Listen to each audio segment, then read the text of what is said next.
So now that we're into the fourth episode of Showtime's Kidding by Mom, I think I've gotten a better sense of where the conflict's going to be moving forward in this season. On one hand, I think it's between Jeff and the Mr. Pickles persona, and also I think it's a conflict between Jeff and Mr. Pickles and everybody around Jeff. And I think this episode did a really great job in defining that for us a lot clearer.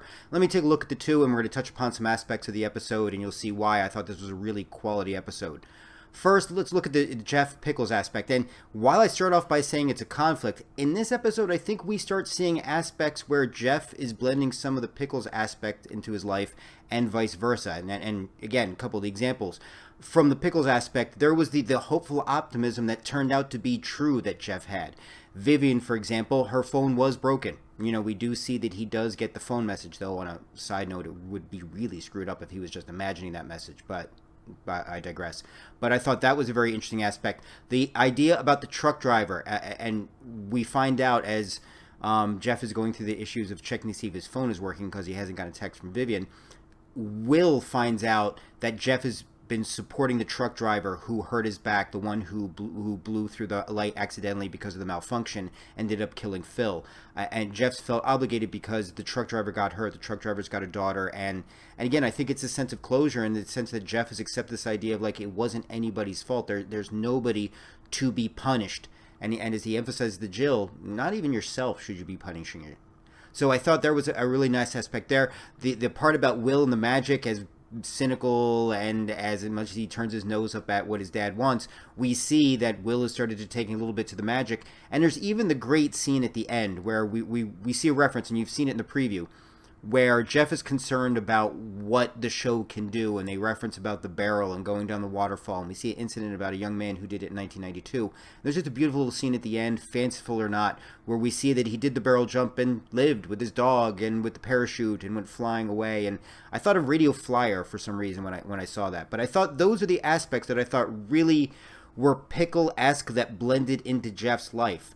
Whereas I think in the Pickle life and Jeff life, I think we also got to see a little bit of darkness this episode. The singing of the Rocky Horror Picture Show, Touch It, Touch It, Touch It, Touch Me, I thought was a particularly nice touch, for lack of a better phrase. The naive about the text. Now, some people might want to say, well, that's really more Pickles, but haven't we all been there? Have we all wondered why we haven't got an email, a text, or something like that from somebody that we've really wanted to get a message from, and we've come up with 100 excuses as to why not? I think, if anything, I think that showed Jeff and Pickles coming to I think a stronger sense of reality, where I think Jill wanted him to be in some respects. But we'll talk about Jill and Seb and Deidre in a heartbeat. I think that also the idea of the scene with Jeff with Will's friend and playing up the idea that he was a sniper who killed Lebanese terrorists, I think showed a darkness to Jeff, as did the scene between Jeff and Deidre where he's wearing the disturbing escapades may soon to be Mardi Gras masked Jeff.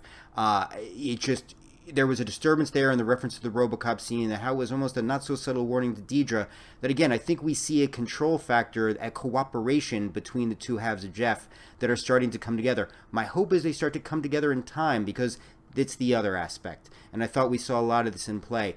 With Seb and Deidre, we have family members of Jeff who I believe really do care about his well-being. But I think they are substituting and projecting a lot of their own issues onto Jeff. With Deidre, it's not being able to handle the situation with her husband, who is depressed and is getting ready to come out of the closet. And it's also to deal with it with her daughter, who just the idea of being the right mom, and with a daughter who's a little quirky growing up and not, what maybe Deidre was expecting. But again, this idea of, well, if I can't control this aspect of my life, I can control Jeff. And with Seb, I think we've been saying it all along, it's this idea of he has a son that he loves that he just doesn't get or understand. So if he can create a version of his son that he can control, the whole family will be happy, both from the business aspect of it and the behind-the-scene aspects of it. And my feeling is, with this series moving forward, Jeff and Pickles have to reconcile a lot sooner and a lot faster. Otherwise, Seb, Deidre, Jill, and everybody are either going to break this man down or just move on without him.